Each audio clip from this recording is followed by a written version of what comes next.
Olá pessoal, tudo bem? Meu nome é Elias Jabor e vamos a mais um episódio de Socialismo Século XXI.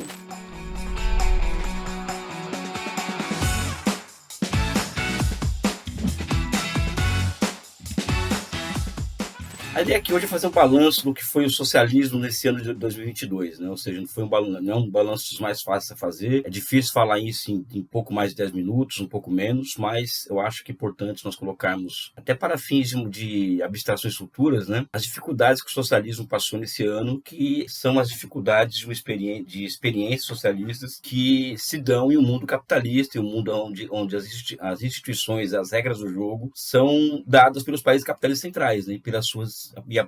E por suas instituições, a começar, por exemplo, não por uma instituição, mas por uma lei que é a lei do valor, por exemplo, né? Isso é só para nós ficarmos em uma análise mais geral, e também os problemas de um sistema, de uma formação econômico-social que é determinada histórica.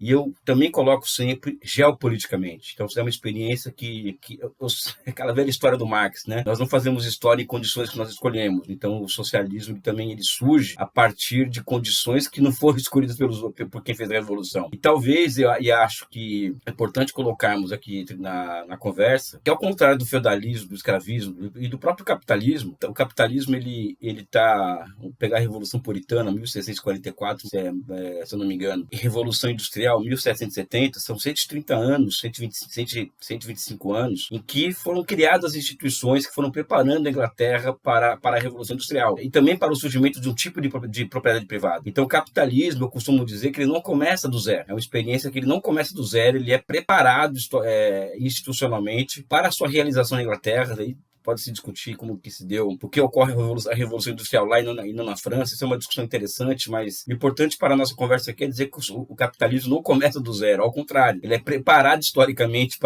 do ponto de vista institucional para o seu aparecimento com muita força em sua forma industrial com a Revolução Industrial. O socialismo é o contrário. O socialismo é a única experiência histórica que ele começa literalmente do zero. Se nós não levarmos isso em consideração, ou seja, a Revolução acontece na China, na Rússia, Vietnã, Coreia, tem as experiências do leste europeu, Cuba. Não tem um país aí, nesses aí, em que já existe uma base material pré-determinada para a constituição de bases mínimas de uma sociedade socialista. Então, ao contrário, em todos esses casos, são sociedades que estão destruídas materialmente, onde ocorre a revolução. Então, o socialismo começa do zero. É fundamental nós termos essa perspectiva quando nós falamos de socialismo, nós falamos em possibilidades do socialismo, e o que alcançou o socialismo, tanto nas suas primeiras experiências do século XX, como as experiências que estão aí colocadas no século XXI, como principalmente a China, mas sem esquecer da Coreia Popular, do Laos, do Vietnã e de Cuba. Se nós não historicizarmos essa questão de que o socialismo começa do zero, nós damos margem para interpretações muito ruins, ahistóricas e até direitosas ou esquerdistas sobre o socialismo. Então, quando nós observamos, por exemplo, que a China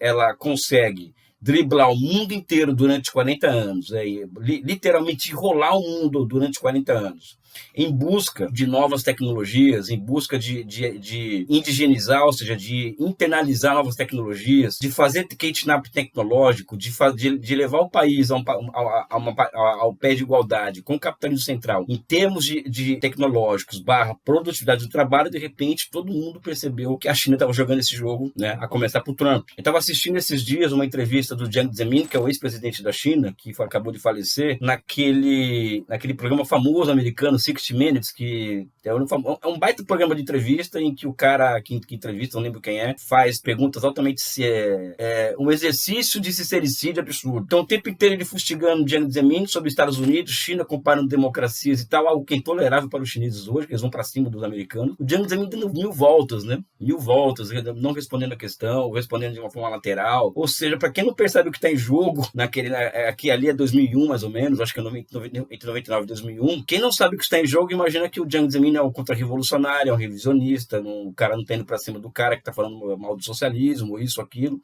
Não, o que tem ali é uma estratégia muito clara em jogo, ou seja, eu tenho muito a ganhar ainda nessa relação com os Estados Unidos, eu não posso cair escorregar em casca de banana. Só que o Trump percebe que a grande vencedora da chamada globalização, principalmente a partir dos anos 80, é a China. Ele percebe isso e decide acabar com isso. E Joe Biden aprofunda isso. E como aprofunda isso? A partir do bloqueio tecnológico, de um bloqueio de acesso da China às infraestruturas dos semicondutores. Então, ele coloca muitas dificuldades para a China alcançar lançar os americanos em uma área sensível da ciência e tecnologia, que é o setor das tecnologias de informação. Isso hoje é o ouro, é o petróleo hoje do mundo, os dados, são as informações. Os americanos tentam colocar um freio nisso. Claro que a China responde a isso com projetos industriais altamente audaciosos.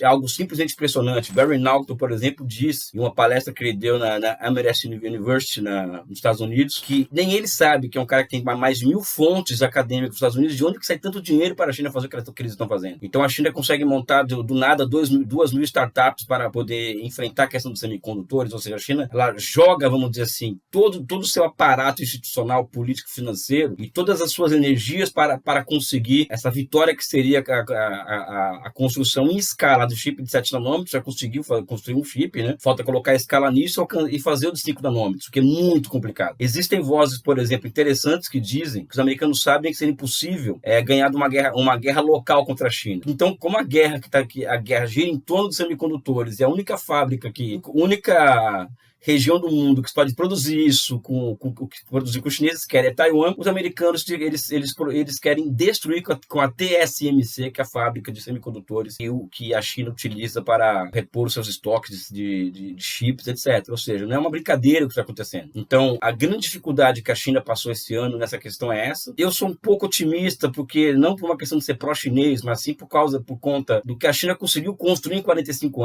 a 45 anos. Ou seja, uma máquina produtiva pública, uma máquina financeira pública, uma capacidade muito grande de prever por parte de instituições de Estado, no Partido Comunista, que reflete os anseios da sociedade do país. Tanto é que grande parte dos membros do Comitê Central são engenheiros na área de comunicação, engenheiros nesses setores sensíveis da economia chinesa. Então, o próprio partido acaba refletindo muito isso, né? E além disso, né, além dessa questão toda que envolve os Estados Unidos, a questão das determinações históricas geopolíticas, eu acredito que a China ainda passa por dificuldades tremendas por conta da política de Covid-0, né? Então houve rompimento de cadeias internas de valor, que vão ter que passar pelo seu restabelecimento nesses próximos meses. Tem a questão ainda sendo solucionada da estatização lenta, gradual e segura do setor de construção civil, que não é uma coisa fácil, não é algo que ocorre da noite para o dia. Nós abordamos em vários episódios aqui de Meia Noite de Pequim, do Socialismo do Século XXI, essa questão aqui com vocês aqui, né?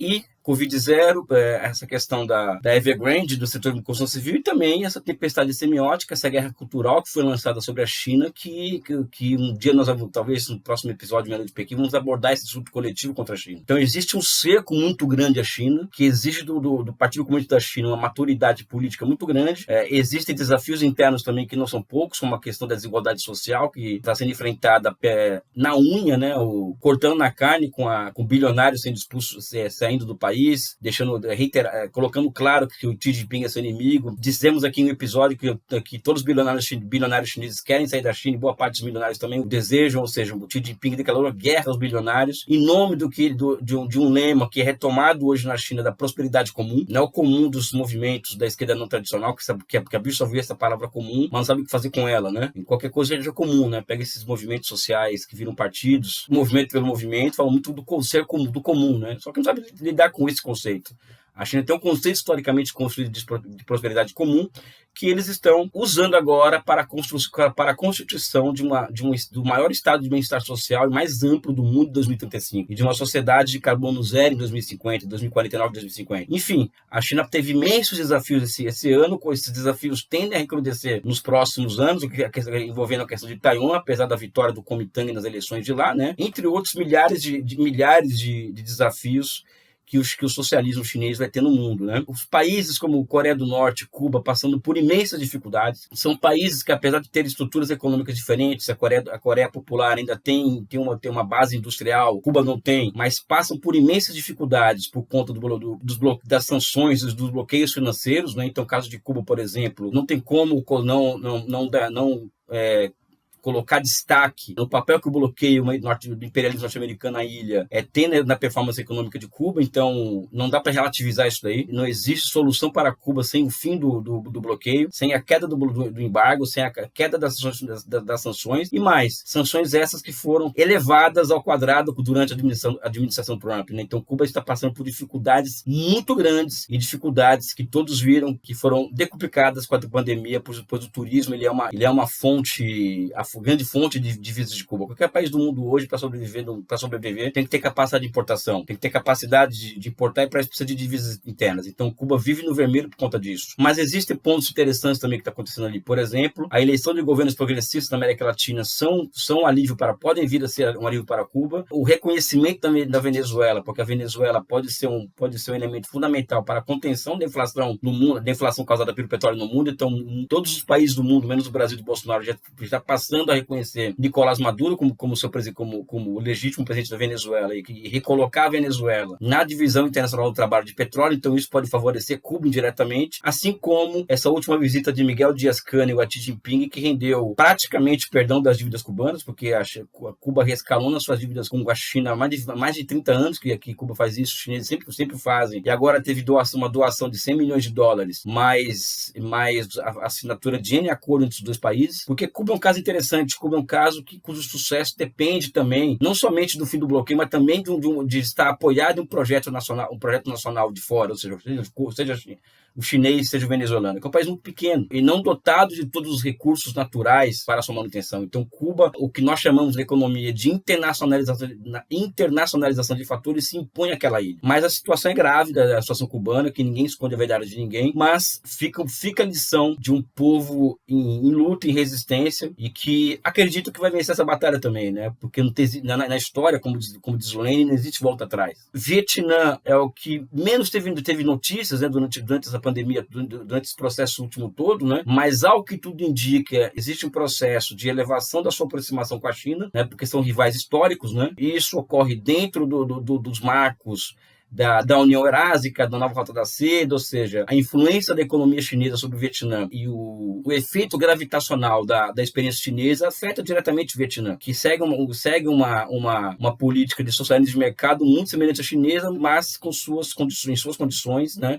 E o Laos, que avançou muito esse ano, principalmente por conta do aprofundamento dos seus laços com a China. A inauguração da rodovia Phnom Penh, né, foi um marco na relação entre os dois países, e um marco também no que o Javier Vadel chama de paradigma chinês de relações internacionais. Então, o paradigma americano é Iraque e Afeganistão, e a China seria Camboja e Laos, né, que são dois países que foram violentamente bombardeados pelos Estados Unidos. O Laos é o país mais bombardeado da história da humanidade, né, para quem não sabe, e a China estabelece relações com esses países através de grandes empreendimentos de infraestrutura, entre outros tipos de empreendimento. Então, o Laos é um caso interessante de sucesso esse ano, em meio a essa loucura que foi 2022. Mas, enfim, voltarei a esse assunto, né, fazer balanço do que tem sido as nossas experiências no mundo durante os anos, né, durante períodos específicos, né. E é isso, pessoal, vamos conversando, né, tem sido cada vez mais interessante, mesmo com essa boate aqui em casa aqui agora, que é legal, né, muita gente gostou, né. Ainda não vou emitir opinião, mas acho que tá ficando legal essa prática nossa. Eu quero ficar por aqui. Um forte abraço, um beijo no coração de vocês.